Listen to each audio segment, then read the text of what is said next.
And other reports watching proving that President our Donald government Trump has deliver a long known speech these to the machines country where you heard him portray an intelligence community that he is portraying as hiding information from him. There is no evidence of that. We're going to talk with somebody who is actually working in the FBI about that. We're also going to talk to Ken Dilanian about all of his reporting about the past year. I also just want to note, because I noted this earlier, but the intelligence community under Trump during his first term put out a declassified report. And in it, they said, we have no indications that any foreign actor attempted to alter any technical aspect of the voting process. Again, that's according to a declassified report on the 2020 election from back when John Ratcliffe was the director of national intelligence. Trump is talking in part, and I want to turn to you here, Michael. He's talking in large part here about raw intelligence. They can be tips. They can be just calls that come into the FBI.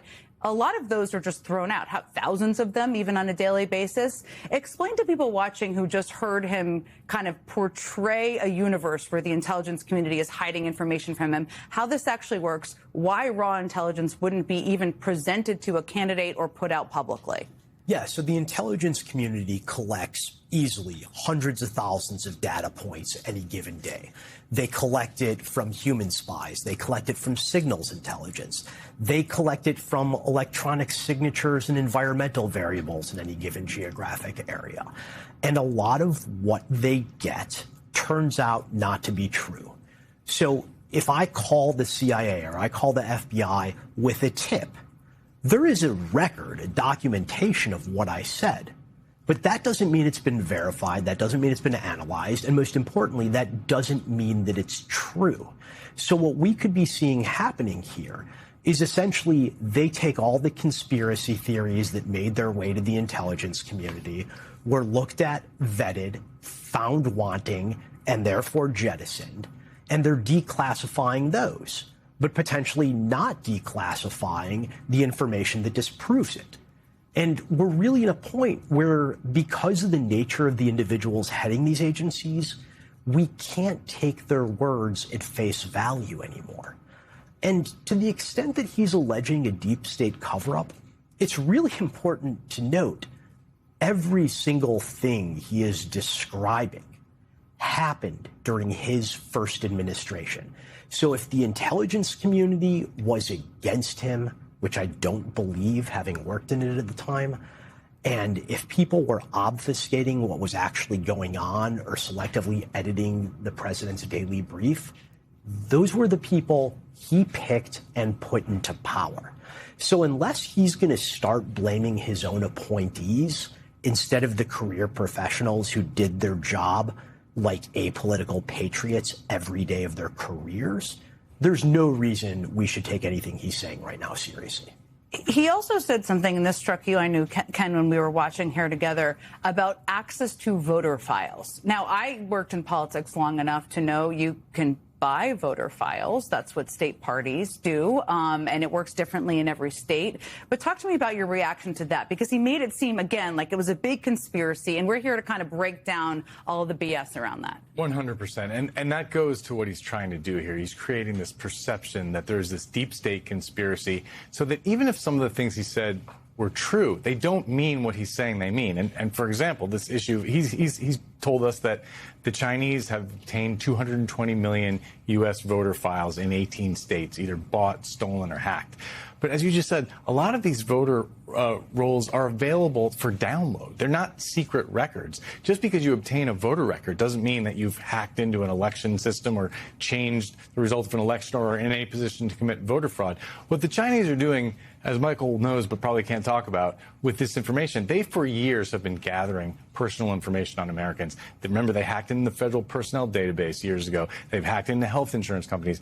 They're doing that. The 2012 campaign. 100%. They're doing that not to change elections in the United States. They're doing that to compile a database so that they can identify American intelligence officers, so that they can target business people for exploitation, so that they can do the things that their intelligence agencies want to do. But as you just said, the intelligence community looked very hard at this, and they saw no evidence in 2020, and nothing Donald Trump said contradicts that China tried or did anything to change the result of an election in any state. What they did was they mounted an influence operation, as did Russia, was trying to get Donald Trump elected, and Iran was disfavoring Trump and favoring Biden.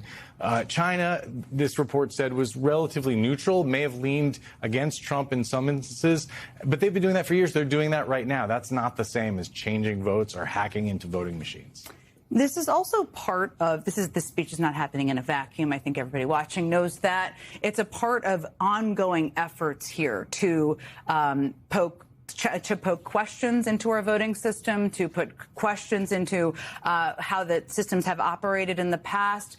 Walk through with us. I guess both of you could help us here. All of the other things that are happening. There's the SAVE Act that he's trying to push through. There's the effort to seize voting machines, as he did in Fulton County. What else are you seeing as a former law enforcement officer here in terms of what tools he's using?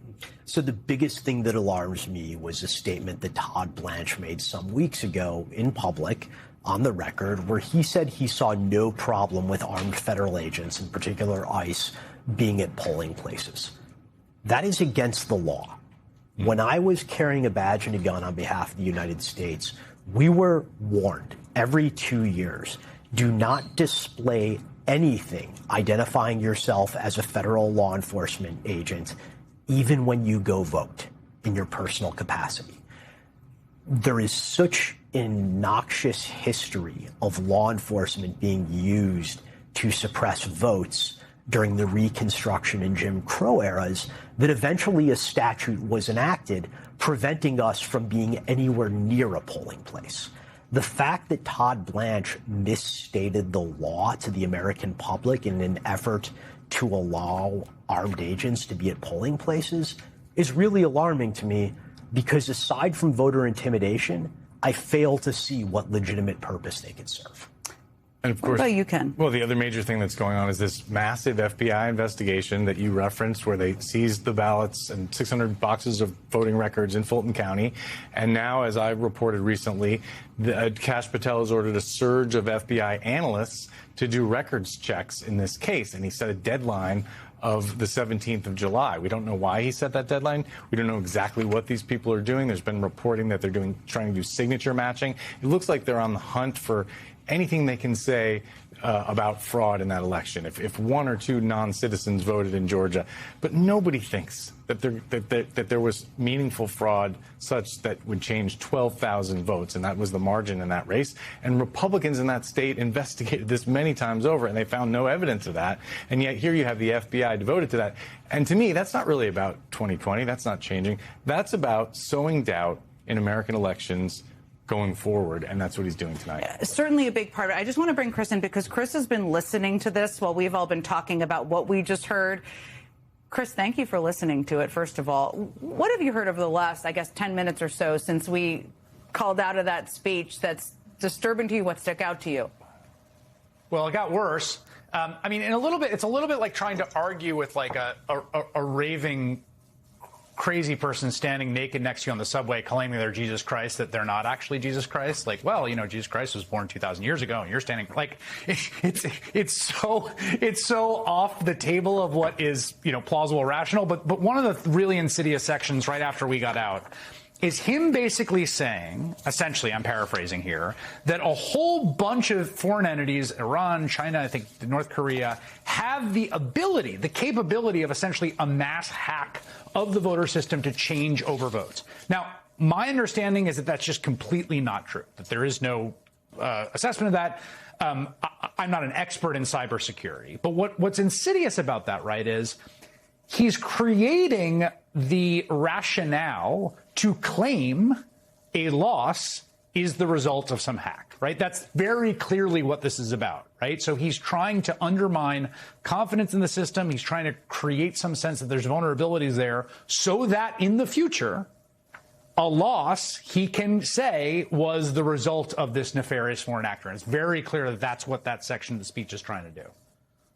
No question. I mean, it is trying to lay the predicate for the future. It is trying to rewrite the past. They're all completely related.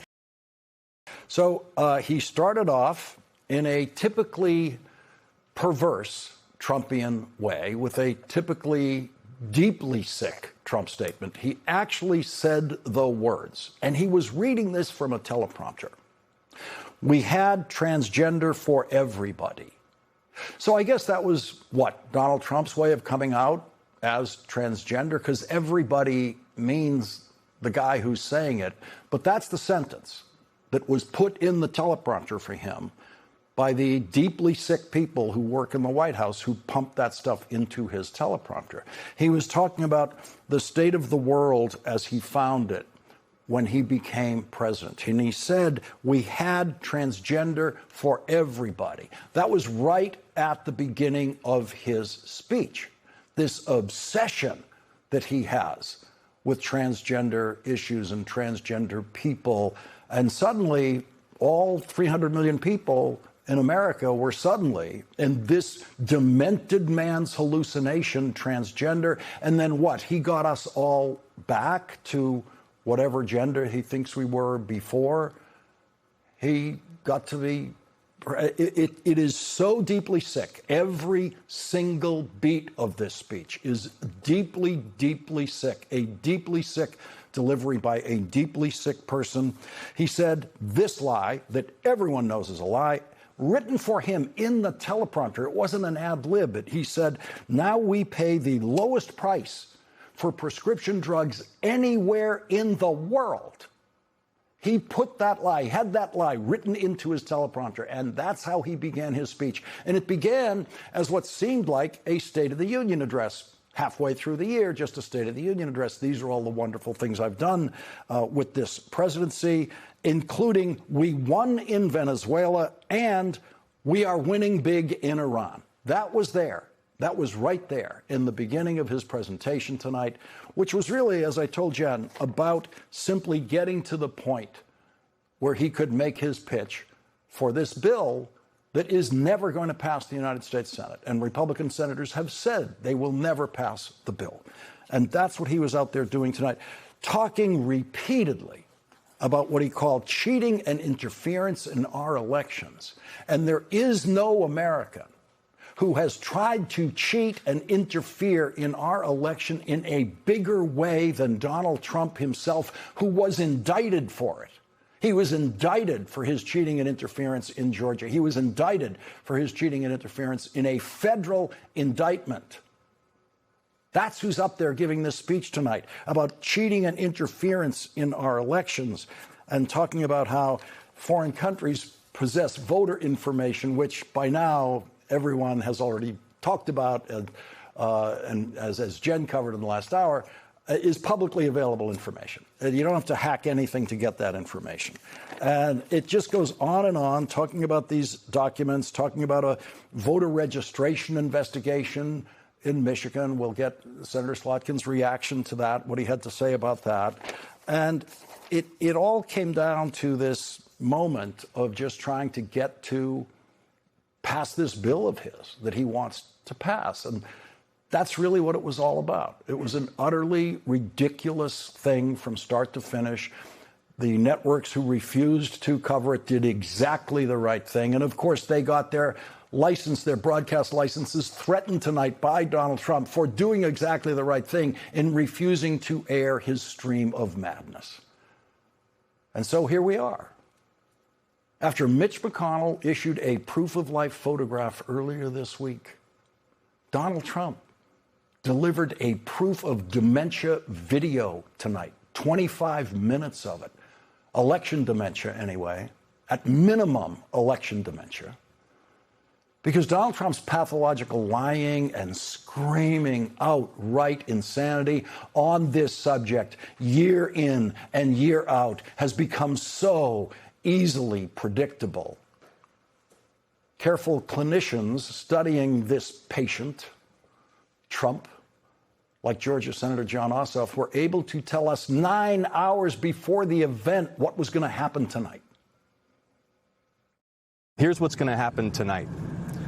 The world's most famous sore loser will deliver a primetime presidential sour grapes address to pursue his 6-year-old grievances about the 2020 election, while his war in the Middle East spirals out of control and the cost of living continues to rise for Americans across the country. I expect the president to reheat debunked conspiracy theories about the repeatedly litigated and audited and confirmed 2020 presidential election in Georgia, an election that Donald Trump lost. And let me be very clear about this. If the president declares Georgia's elections illegitimate, or if the president declares Georgia's sitting United States senators illegitimate, he is declaring Georgia voters illegitimate. It's Donald Trump who tried to defraud Georgia voters in that election. Donald Trump who tried to commit election fraud when he called Georgia's Secretary of State Brad Raffensperger, and it was caught on tape, and you should play the tape for your viewers today, and badgered and bullied Georgia's top election official to, quote, find him the votes that he needed to win in a state where he had lost. All I want to do is this. I just want to find 11,780 votes, which is one more than we have. That is the sound of a crime in progress. Donald Trump was indicted for that phone call in the state of Georgia and in a federal indictment charging him with a conspiracy against the United States of America. Here's another part of that phone call. You should want to have an accurate election, and you're a Republican. We believe that we do have an accurate election. Trump knew. Trump knew it was an accurate election. The Republican Secretary of State in Georgia told him it was an accurate election. The Republican governor of Georgia believed it was an accurate election and said so. Donald Trump's own campaign advisors told him it was an accurate election. And they testified to Jack Smith that they told him that it was an accurate election. They told, his own advisors told Donald Trump that he lost, and he knew it. But Donald Trump believes that his voters are the stupidest voters, not just in America, but in the world. And so Donald Trump has always believed that he can spend the rest of his life lying to his voters about anything. His lies have not been working for him this year. His lies about his war in Iran have not been working. His lies about his tariffs have not been working. His lies about the cost of living and affordability have not been working. And how much he has made it much worse. Voters know that. That is what has sunk him to new lows in the polls. And tonight, Donald Trump tried to go back to his big lie, his favorite lie, to climb out of the dark hole that he is in the polls. And so he defiled the White House once again tonight with a 25-minute demented exhibition of political pornography just to say this. Congress must pass the Save America Act. Okay, I started the show telling you we were going to be here with the best experts breaking down conspiracies, debunking crazy things that come out of Donald Trump's mouth, and also fact-checking whenever we can. So we're going to continue to do that because our colleague, MS Now senior national security reporter David Rohde, has been looking at these documents, the ones Mark Warner says he has already seen because they saw them on the Intelligence Committee, and talking to people about them. So, David, let me bring you in. You've been talking to people about these. You've been looking at them. What have you found so far? I'm talking to to former officials, and they recognize these documents also. They appear to be legitimate. They're massively redacted, so it's very hard to make any sense of them. What I'm looking at right now on my screen, it says sensitive government agency. That's been labeled at the this is not on the original document. It's something that the Trump administration put on it. But the bottom line is they're heavily redacted. And I'm hearing from former officials that this is information that's been out there before. There's one case about reporting in Albany saying that China was creating fake driver's licenses. And the problem is that the source of this information was making up stories about COVID. And that's why that was sort of withdrawn and not prosecuted. And essentially, I have this former senior official who was involved in looking at different efforts to influence the elections, is saying they've cherry-picked pieces of intelligence and built a narrative around them without including the information that doesn't fit their narrative.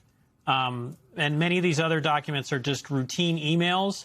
There's several from an individual who complained that and I just want to back up, and this was said earlier, if any of this is true, the person biggest who's in the most trouble here should be John Ratcliffe. President Who Trump's, oversaw the intelligence community Yes. at the time and wrote the report and oversaw the report. So during Donald Trump's first term, John Ratcliffe allowed China to get, $200 million voter records. Those voter records are public. Again, I'm hearing that. There's two senior officials I'm talking to, I want to describe them more, who are like, this is all public. This all occurred under John Ratcliffe. And right here this is the dissent that John Ratcliffe submitted in 2021 to the analysis that was done about foreign influence operations in 2020. And his only complaint in this document is that the effort by China to influence public opinion, disinformation, bots, that kind of thing, is larger. He thought that the effort China made was larger than the main assessment. This was also made public, that this should have been a bigger topic, that they made this effort. There is nothing in John Ratcliffe's dissent about votes being switched in any state by China. Nothing. In fact, in the 2020 report, they make clear that there were not votes changed, right? The one that was his report.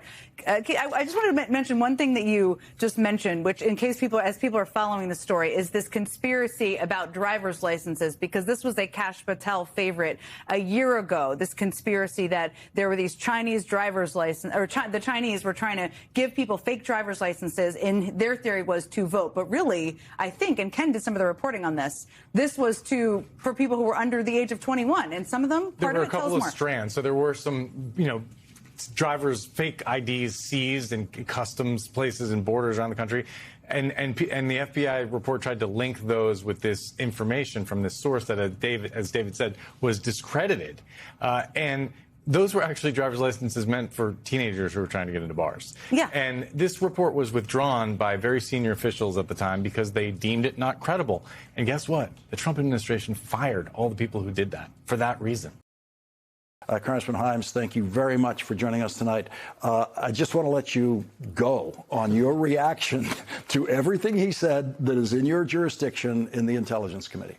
Yeah, so Lawrence, because this is so important and because I don't believe it's only about the SAVE Act, let me not put any fine point on this. The President of the United States lied to the American public today. It was a bald-faced, 180-degree, obviously provable lie. Why do I say that?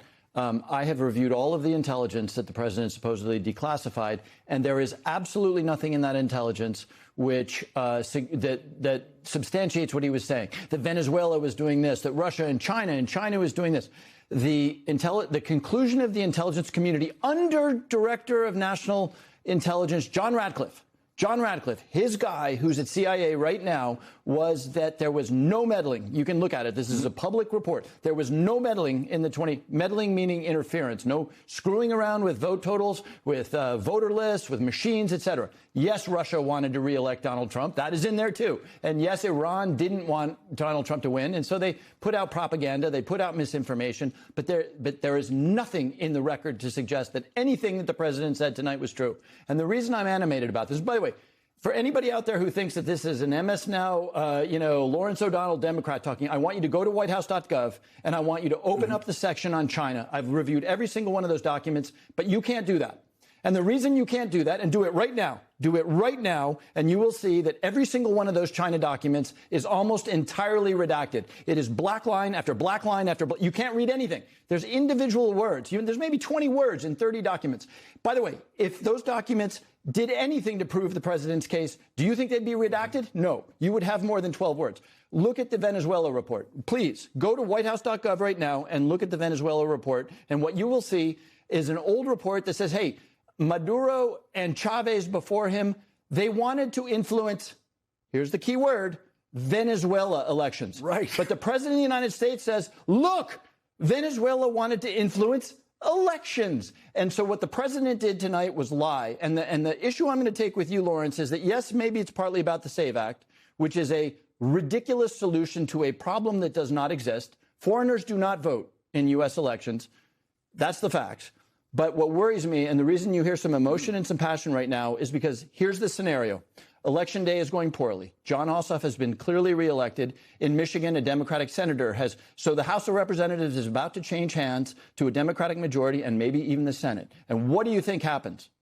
I know what happens because I was stuck in the chamber on January 6, 2021, when a mob of thousands of people motivated by the president tried to stop the transfer of power. So when Donald Trump sees that those are the results, which are likely, he's going to say, Remember in July when I told you that the Venezuelans and the Chinese, that's exactly what happened. So what we're talking about here is not about the SAVE Act, which is an abomination, but it is about setting the stage for Donald Trump to reject the results of the upcoming election. And every American citizen, and I know it's hard to reach some of the president's most closest acolytes, because I work with 220 of them in the United States House of Representatives. That's the Republican conference. But this is a moment for the American people to say, what is going on here? Look at whitehouse.gov, look at the China section, and look at document after document after document, which is nothing but black lines of redaction. That tells the story. I believe you and the New York Times and other members of Congress are going to completely dismantle, as you're doing right now, and I want to encourage you to keep doing it, these documents that he's talking about.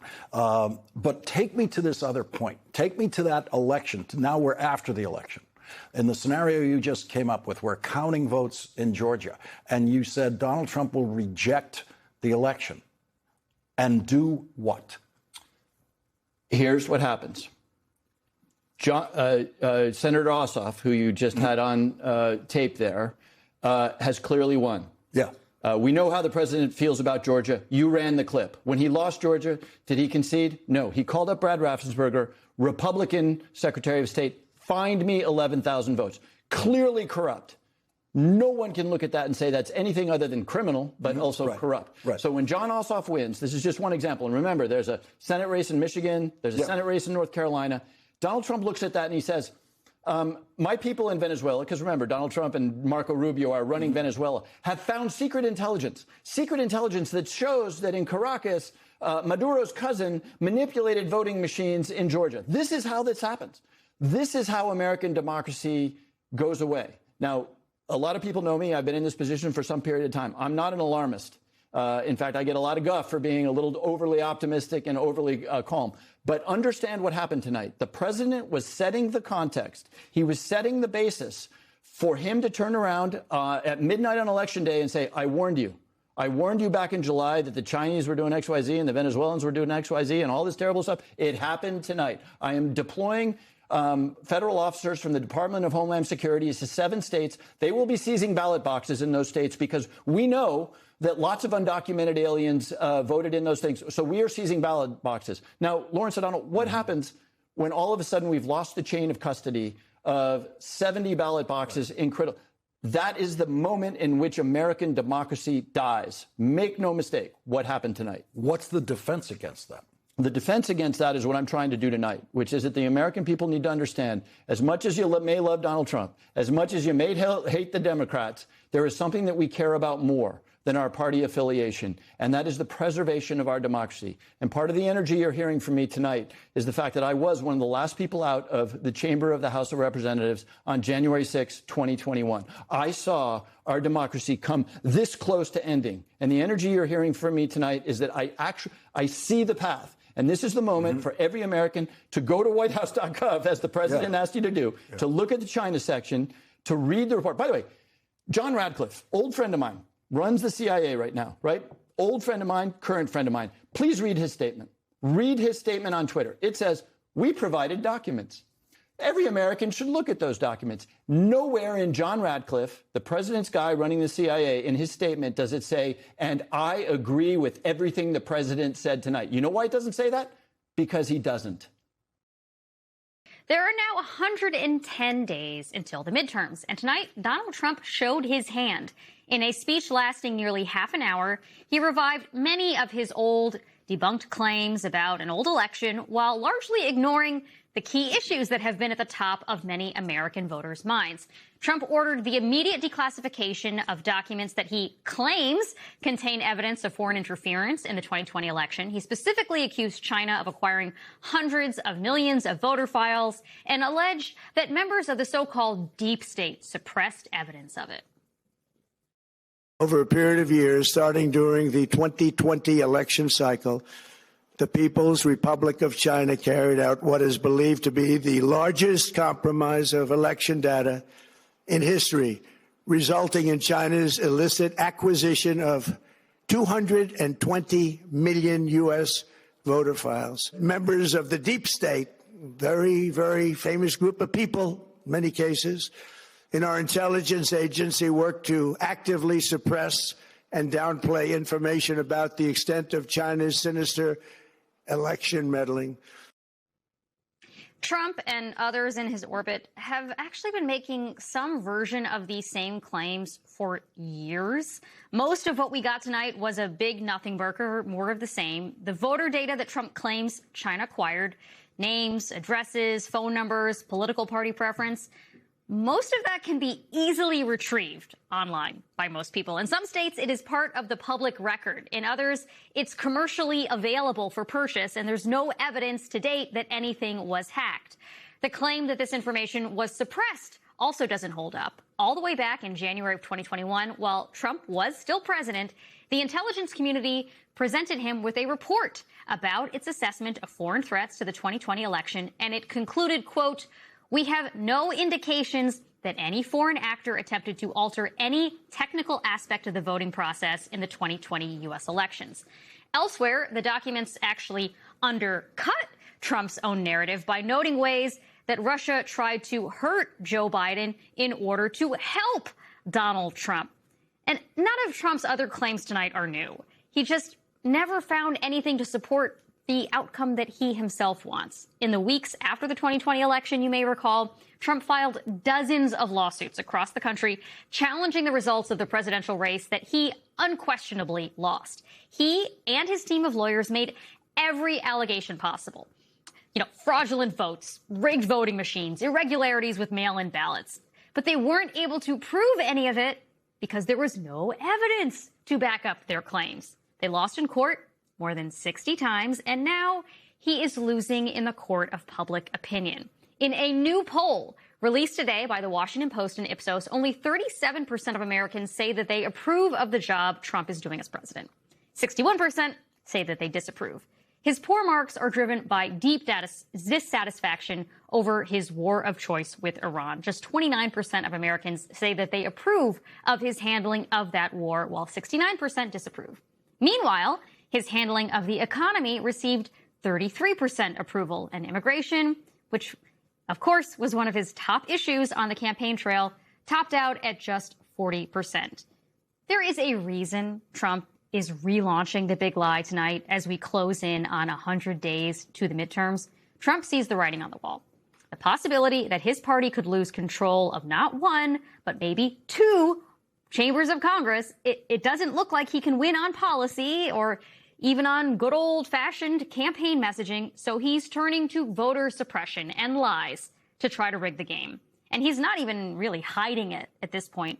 When asked by a reporter today if Trump will accept the results of the midterms, Press Secretary Caroline Leavitt dodged the question. Instead, she just said, people should tune in to Trump's speech tonight, which was essentially just another shameless pitch for Congress to pass his voter suppression bill, the Save America Act. Addressing this crisis of election security demands that Congress must pass the Save America Act. How easy is that to do unless you want to cheat? The only reason you wouldn't do it is you want to cheat because your policies are so bad and your candidates are so pathetic that you can't get away or can't get elected any other way. Every accusation is a confession. Joining me now is Senator Amy Klobuchar, Democrat from Minnesota and member of the Senate Judiciary Committee.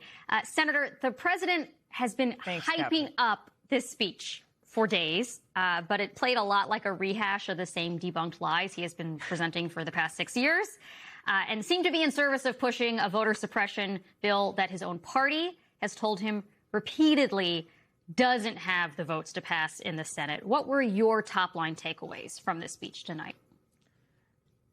The first one is that this is a man desperate to hold on to his power, and he will do anything to keep that power.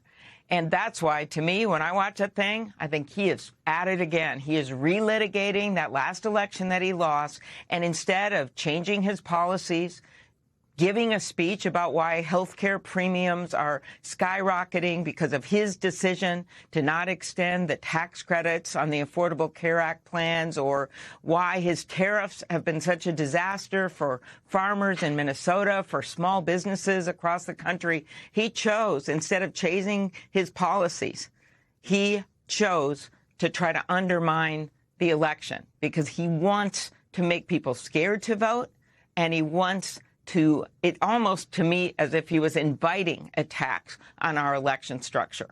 Because a lot of these things we've known about before. We know foreign powers do try to attack our systems. But as we know from 2020, if you have some people in place and you've got some strong secretaries in place, Secretary of State's in place, you can protect it. And his own Attorney General at the time, as well as the man in charge of his election security, Chris Krebs, all had said that that election was secure. And in fact, judge after judge after judge, including Republican-appointed judges, Trump-appointed judges, verified that that election was secure.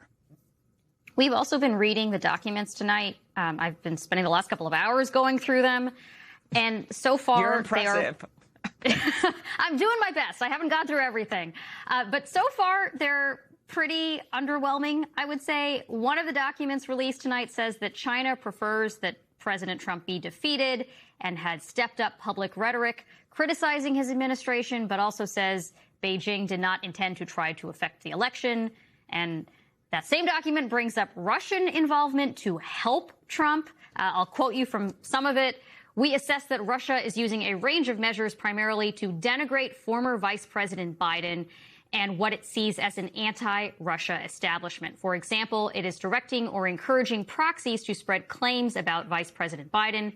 Some Kremlin-linked actors are also seeking to boost President Trump's candidacy on social media. There are even references to Burisma, if we really want to make these deep cuts, and you know, there's references to you know, planning to drop a big scandal about Joe Biden.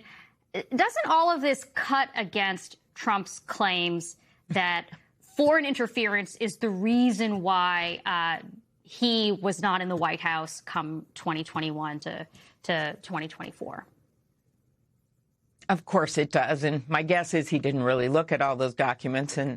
But to me, what is he doing now? So let's look at it, since we know these threats can be out there. He's giving this speech attacking mail-in ballots, the way 1 in 3 Americans vote, to basically stir distrust of our election. And if he really is worried about security, why did he get rid of the Election Assistance Commission commissioners, who I know, and I worked on this with former Republican Senator Roy Blunt. We both chaired the Senate Rules Committee, and we made sure they had ample funds to be able to work with the states on security. Why did he fire those people that could have helped with security? Why did he stop, as my Secretary of State, Steve Simon in Minnesota, has pointed out, why did he stop the briefings and the work that was done to work with the states on this? And I'm glad that we have, including Republican Secretary of States that have stood up for their own integrity of their own elections. And that's what gives me faith that we're going to have a safe election this fall. But what this guy is doing is holding on to his power. And all you have to hear is those attacks on mail-in ballots, which, you know, including in some deep red states like Utah, except we're going to win a congressional district there. That is the way people vote. It's not just blue states. It is all over the country where a lot of people, including Donald Trump himself in the past, have used mail-in ballots. So to me, when you just hear that attack on mail-in ballots, you know, again, what he is up to. I will point out that there are some other Republicans who are sort of aiding and abetting the president's delusions here and denigrating some of your Senate colleagues. Well, just as an example, your Republican colleague, Senator Tommy Tuberville, suggested this evening that some of your Democratic colleagues in the Senate are basically serving illegally. Let's play that. We probably have 4 or 5 senators that didn't legally win. They shouldn't be up here.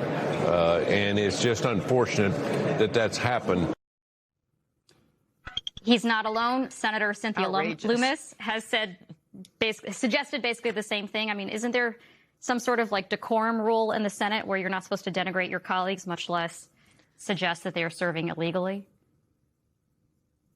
Well, this is completely outrageous. And we know that based on some of Trump's remarks in the past that he is focused on Georgia and our two incredible senators, Senator Warnock, Senator Ossoff, who have minced no words in talking about what Donald Trump is up to here. In fact, I remember Senator Warnock at a field hearing that I held down in Georgia on voting rights saying, it's simple what people are doing here. Some people don't want some people to vote. And I think that in just a few words encapsulates exactly what Donald Trump is up to. He is trying to make it harder for people to vote. And to me, the answer is vote. Vote and vote early. Right now, there's some primaries going on, but very soon the general election, as you point out, just over 100 days away, is upon us. And people need to vote. There needs to be a check on this guy. And the way you do it is in the House, in the Senate, and in governors' offices and state legislatures across the country. But just to clarify, do you think it is appropriate for your Republican Senate colleagues to suggest that? No. Yeah, okay. No. Fair enough. They're literally being rubber stamps of Donald Trump. And that's the scariest thing of a bunch of these Republican candidates right now. It is very rare that someone stands up, and it usually happens when they've lost their election or decided not to run. And then they're willing to kind of take the risk and tell the truth or take on an issue, whether it be tariffs, whether it be the need for the War Powers Act, whether it be taking on Todd Blanche at the hearing. They tend to be the people who are either not running again or lost their primary. And I'm glad they're doing it. Do not get me wrong. But this is why this election is so important, and it's important for people to get out there and vote, because this is not just a normal Donald Trump rant that you heard tonight. This is someone that will do anything to hold on to his power. Senator, thank you very much for joining us tonight. How did you do it? How did you figure out what Donald Trump was going to say tonight? Lawrence, thank you for having me. And tonight I heard a failed president desperately casting about for excuses to meddle in the upcoming election if he can, or to discredit the result when he loses decisively, as I expect he will. I heard a president who, as war spirals and as prices keep climbing for families across the country, is, as always, focused on his personal grievances, focused on his personal shame and humiliation, and above all, focused on his personal fear of the accountability that will come when we win this fall. But this is important, folks, and I want you to hear me out when I say this, because I also heard a president clearly signaling his intent to attack these elections and to undermine voting rights. And you know it's going to be right here in Georgia, the critical battleground state. Look, we have an opportunity this fall to deal a rebuke so decisive that no president will attempt abuses and corruption like this for centuries. That will be a great service to our republic.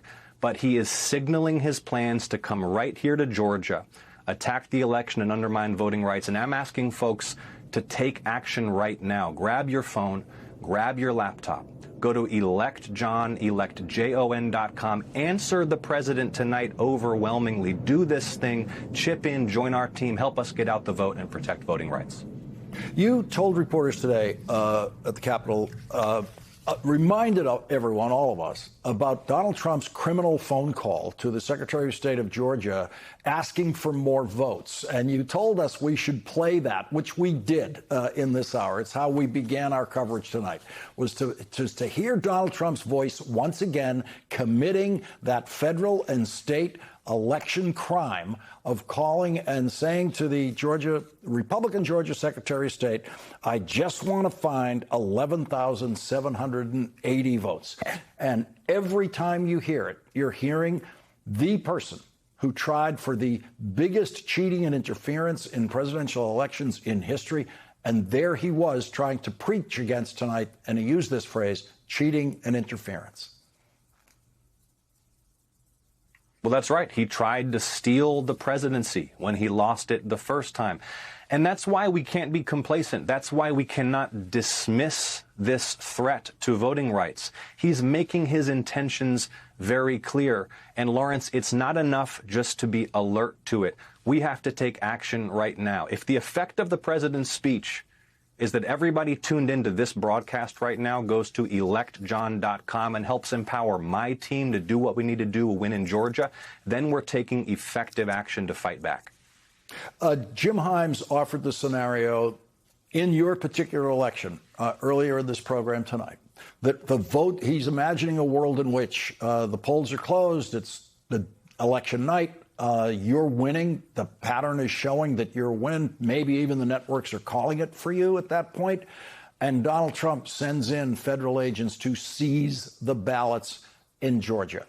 Jim Himes, one of your counterparts on the House Senate Intelligence Committee, now believes that is not just possible, but that could very well be Donald Trump's plan and intent.